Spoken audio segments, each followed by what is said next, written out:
सुप्रभात। मैं Pushpa Pareek DAV school से कक्षा 5वीं को हिंदी पढ़ाने जा रही हूँ। हिंदी में व्याकरण और व्याकरण में आपको आज भाषा और व्याकरण, कल मैंने आपको भाषा के बारे में बताया था, आज व्याकरण के बारे में बता रही हूँ। व्याकरण ध्वनियों के समूह को नियमबद्ध रखने की व्यवस्था का नाम है। जैसे आप मान लो कोई ध्वनि उच्चारित करते हो, उच्चारित करने के बाद हम उसको, जैसे मान लो किसी का नाम है नीलम, तो हम पहले उसको उच्चारित करते हैं न, फिर ई, फिर उसके बाद में ल, उसमें ए, ऐसे उच्चारित करते हैं। उसके बाद जोड़ते हैं उसको, धीरे धीरे अगर सही ढंग से जोड़ते हैं तो वो नाम सार्थक होता है और वो ध्वनि और बनती, वो शब्द आपके शब्द बन जाता है वर्ण से। फिर उसी तरह अगर हम सार्थक ढंग से उच्चारित करते रहते हैं तो आपके धीरे धीरे उच्चारित जो है उसका समूह, सार्थक समूह वाक्य बन जाता है और वो वाक्य बनते बनते एक भाषा बन जाता है। और शुद्ध जो भाषा होती है, साहित्य में जो प्रयोग करते हैं और सही जो प्रयोग करते हैं, वो व्याकरण है। यही है व्याकरण, ध्वनियों के समूह को नियमबद्ध रखने की व्यवस्था का नाम है। जैसे मान लीजिए कि आप कह रहे हो मेरे को केले दो, तो ये आपका गलत है, ये आपका सही होगा मुझे केले दीजिए, तो ये सही है। ऐसे उच्चारण करने पर जो आपको सही आता है, सही लगता है, वो आपका व्याकरण है।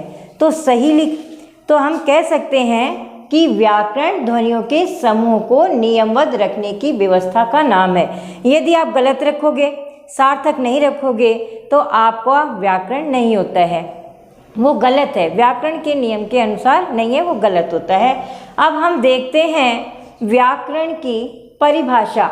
व्याकरण वह शास्त्र है जो भाषा को शुद्ध पढ़ना तथा शुद्ध बोलना सिखाता है। इसके अतिरिक्त समझने की रीति का उल्लेख होता है।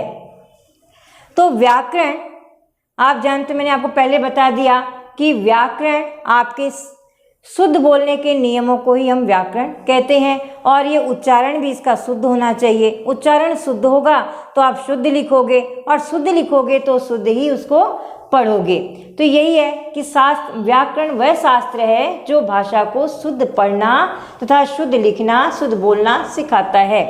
यदि हम लिखते हैं कि मेरे को घर चाहिए, तो ये आपका लिखा हुआ भी गलत है और आप गलत बोल रहे हो और उसको गलत ही आप लिखोगे, तो ये व्याकरण नहीं होगा।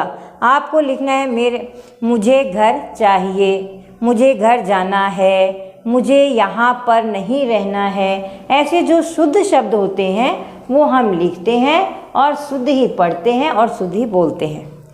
व्याकरण इसके अतिरिक्त क्या है कि आपको समझने की रीति का उल्लेख भी करता है। इसमें मैं आपको बताना चाहूँगी, रीति का अर्थ होता है ढंग, रीति का अर्थ होता है तरीका। हाँ, अगर हम किसी भी चीज़ को अच्छे ढंग से समझते हैं, साहित्य की भाषा में समझते हैं, तो वही व्याकरण है। अगर हम गांव की भाषा में या कोई अन्य बोलियों में अगर हम समझाते हैं, करते हैं, तो वह व्याकरण नहीं होता है। क्योंकि अगर हम गांव की बोली में कुछ गलत शब्द बोलते हैं तो लोगों को तो सही लगता है, किंतु व्याकरण के इस प्रयोग में वह गलत है। इसीलिए बार बार मैं आपको बताना चाहूँगी कि व्याकरण वह चीज़ है जो हमें शुद्ध पढ़ना, शुद्ध लिखना, शुद्ध बोलना सिखाता है। अर्थात किसी भी भाषा को समझने के लिए हमें शुद्ध लिखना, पढ़ना और समझना आना चाहिए।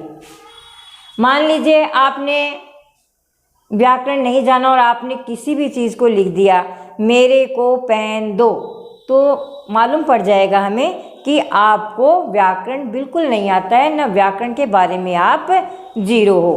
किंतु यदि आप थोड़ा सा पढ़ लेते तो आप क्या कहोगे, मुझे पेन दीजिए। तो यही बात है, यही समझाना चाह रही हूँ कि व्यक्ति पढ़ा लिखा तभी लगता है जब वह व्याकरण पढ़ा होता है। किसी भी भाषा के बारे में उसे ज्ञान तभी होता है जब वह व्याकरण पढ़ता है। तो मैं आपकी परिभाषा दोबारा दोहराना चाहती हूँ कि व्याकरण वह शास्त्र है जो भाषा को शुद्ध पढ़ना, शुद्ध बोलना सिखाता है। इसके अतिरिक्त समझने की रीति का उल्लेख होता है। हम कह सकते हैं कि व्याकरण वह शास्त्र है जो हमें शुद्धता के बारे में, किसी भी भाषा की शुद्धता के बारे में सिखाता है। अब हम देखेंगे व्याकरण के अंग। शुद्ध बोलना, शुद्ध लिखना और शुद्ध पढ़ना सिखाते हैं। तो हम देखते हैं कि व्याकरण, इस हिसाब से व्याकरण के 3 अंग होते हैं। व्याकरण के 3 अंग होते हैं: वर्ण विचार, शब्द विचार और वाक्य विचार। क्योंकि जब हम भाषा, साहित्य की भाषा बोलते हैं तो हमें उसमें पहले शुद्ध लिखना होता है, फिर शुद्ध पढ़ना होता है और फिर शुद्ध बोलना होता है। तो जब हम क्या करते हैं, सबसे पहले हम वर्ण के बारे में विचार करते हैं। उसके बाद में हम जब वर्ण बोल लेते हैं तो उसके बाद में हमारा वर्ण क्या बन जाता है? शब्द बन जाता है। और जब वर्ण से शब्द बन जाता है तो वही बाद में आपके शब्दों का समूह, सार्थक समूह वाक्य बन जाता है। जैसे पहले हम बोलेंगे ए, तो ए क्या है? आपके वर्ण है। किंतु उसके बाद में हम यदि बोलेंगे आम, तो ये आपके बन गया शब्द आ प्लस मैं। इसको हमने क्या कर दिया? शब्द बना दिया। और शब्द के बाद में शब्द का जो सार्थक समूह है, कहेंगे बाजार से लाना है, तो ये आपका पूरा वाक्य बन गया। आम बाजार से लाना है, ये एक आपके सार्थक आपके वाक्य बन जाता है। तो ये व्याकरण से संबंधित हो जाता है। और यदि आप यही कहोगे आम लाना है बाजार जाकर, तो ये गलत उच्चारण आपके व्याकरण से सहमत नहीं होता है।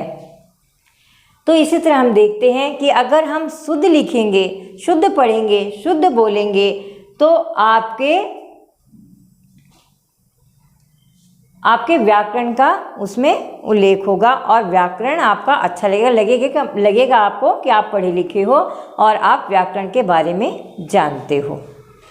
ओके।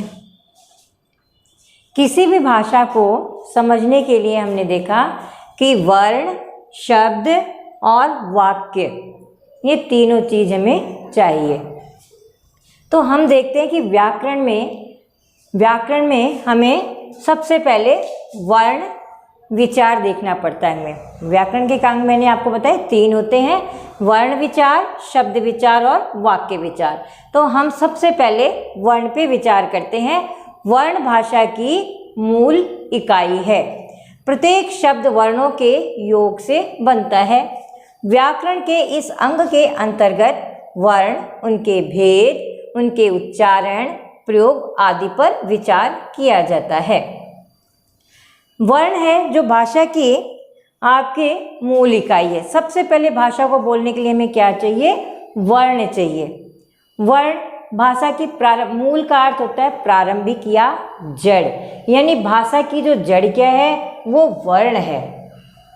सबसे पहले हमें यही चाहिए, वर्ण चाहिए। जैसे आपको बोलने के लिए आप बोलोगे माँ, तो सबसे पहले आपको मैं, फिर ए, आ, ये आपको वर्ण की आवश्यकता होती है।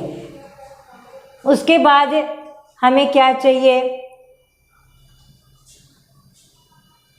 वर्ण के भेद देखते हैं और उसके बाद उनका उच्चारण कैसे होता है और उनका प्रयोग कैसे किया जाता है।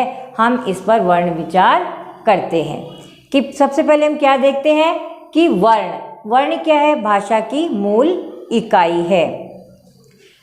फिर हम देखते हैं कि वर्ण के अंतर्गत क्या आता है, वर्ण के कितने भेद होते हैं और इसका प्रयोग भाषा में कैसे किया जाता है। उसके बाद हम देखते हैं शब्द विचार। इसके अंतर्गत शब्द की रचना, शब्दों के भेद, उनकी उत्पत्ति, रूपांतरण का अर्थ होता है बदलना आदि पर विचार किया जाता है।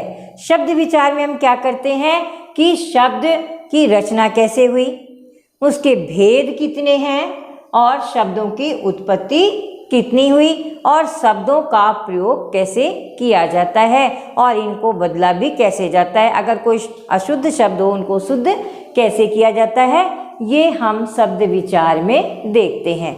इसके बाद आपके आता है वाक्य विचार। वाक्य विचार के अंतर्गत वाक्य रचना, नियमों, भेद आदि पर विचार किया जाता है। हम देखते हैं कि वाक्य कितने प्रकार के होते हैं, वाक्यों की रचना कैसे होती है, उनके नियम क्या होते हैं और भेद, वाक्य के कितने भेद होते हैं आदि पर हम विचार करते हैं। कितना होगा?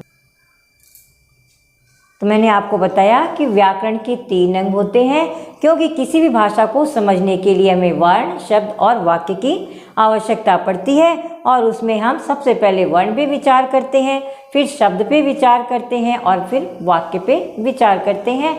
वर्ण पे हम देखते हैं कि वर्ण क्या होते हैं, कैसे बनते हैं, इनका समूह कैसे बनता है, इसके कितने भेद होते हैं, उच्चारण कैसे होता है। शब्द में हम देखते हैं इनकी रचना, शब्दों के भेद और उत्पत्ति और इनका बदलाव कैसे किया जाता है। वाक्य के अंतर्गत देखते हैं वाक्यों की रचना कैसे की जाती है, वाक्य बदलने के क्या नियम हैं, वाक्य में कितने भेद होते हैं आदि पर हम विचार करते हैं।